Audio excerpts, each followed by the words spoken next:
Let me ask you this. If you see water spraying from a sprinkler, does that mean the system is doing its job? Not quite. Today we're going beyond what the eye can see. We'll dig into how irrigation really impacts plant health, soil, and your water bill. You'll learn how to evaluate and improve irrigation systems by looking at two major goals: efficiency and uniformity. Because the truth is, just running water isn't enough. It has to be done right. The true measure of an irrigation system is how uniformly and efficiently it delivers water to where plants actually need it. But the benefits go far beyond saving water and keeping plants healthy. Systems with good coverage and efficiency help avoid costly repairs by reducing the need for labor and materials to fix poor results.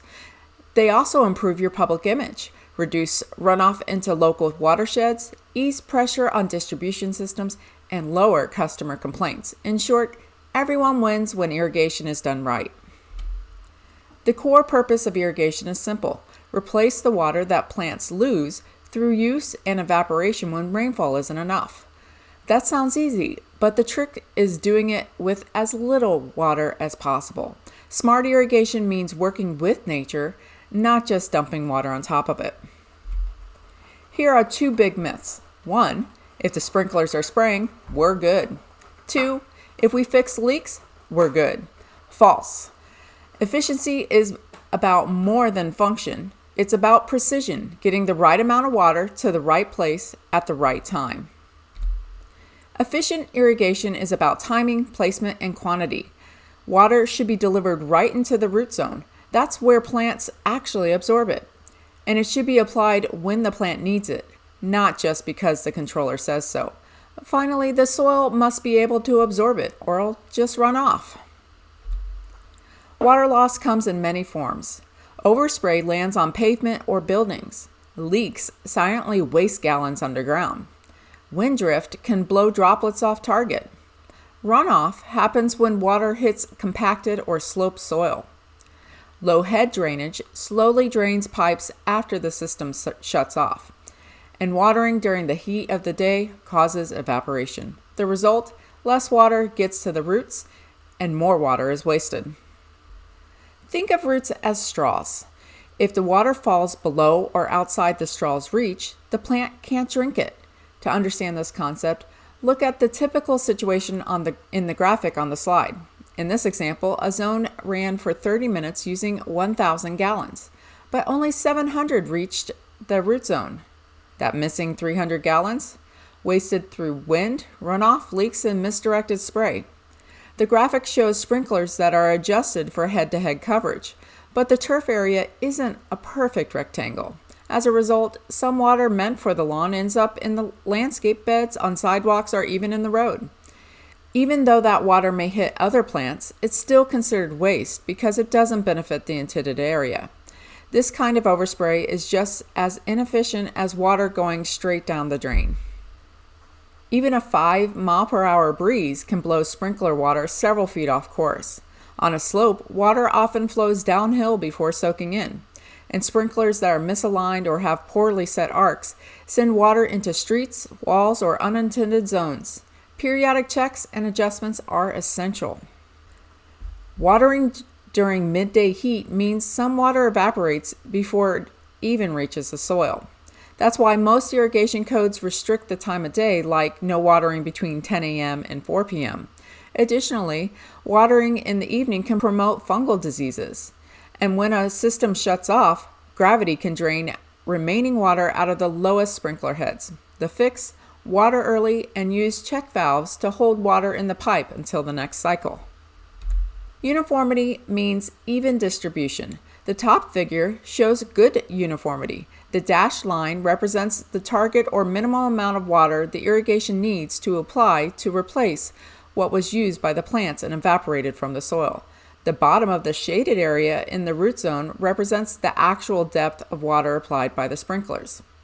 If some areas get more water and others get less, you either underwater or overwater, as shown in the second graphic.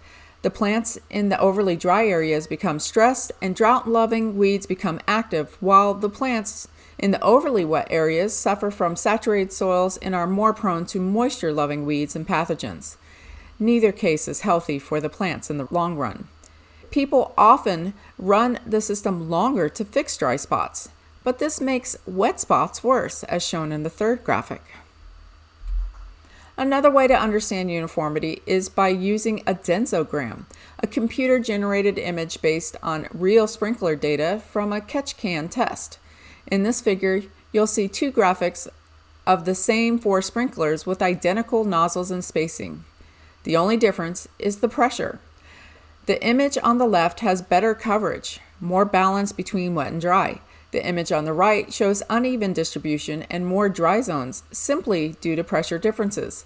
This really illustrates how critical proper pressure is to performance.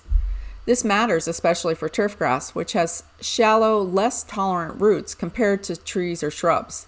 In high wear areas like sports fields, uniformity is even more essential to keep turf healthy under stress. Sprinklers don't spray evenly from start to finish. Most water lands closer to the head, with less making it to the edges. This is often referred to as the curtain of water. That's why proper overlap, known as head-to-head coverage, is critical. It helps balance out the variation in droplet size and spray pattern. Sprinklers are engineered to operate at specific pressures. Too low, and the spray won't reach. Too high, and you get misting or overspray. Nozzles also matter. They need to be matched to the sprinkler layout, and all heads must be placed precisely to ensure full, even coverage. Now let's talk about precipitation rate. This is the rate at which water is applied, usually metered in inches per hour. It changes across the spray pattern, highest near the sprinkler head and decreasing farther out. You can actually see this in the soil as a wedge-shaped zone of moisture, deeper near the sprinkler and shallower toward the edges.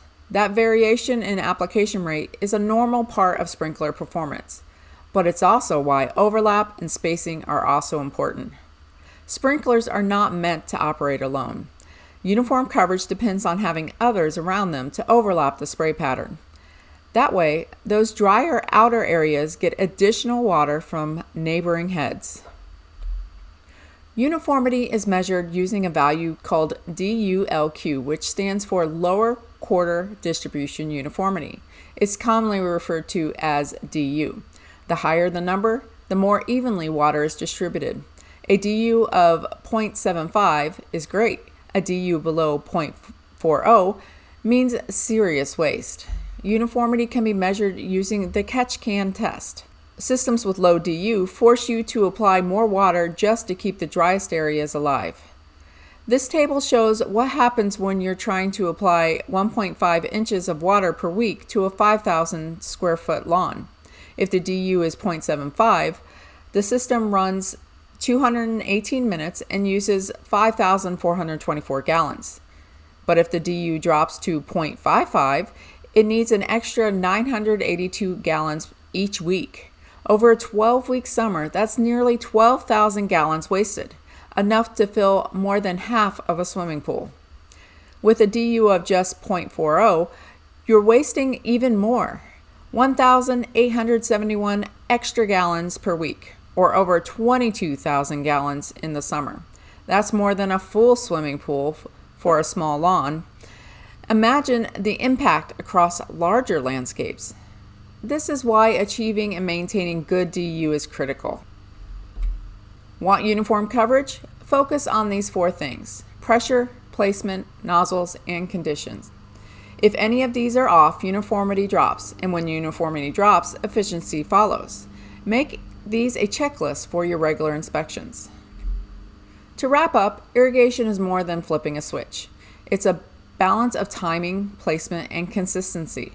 Efficient, uniform systems create healthy landscapes, reduce costs, and protect water resources. And that's something we should all aim for.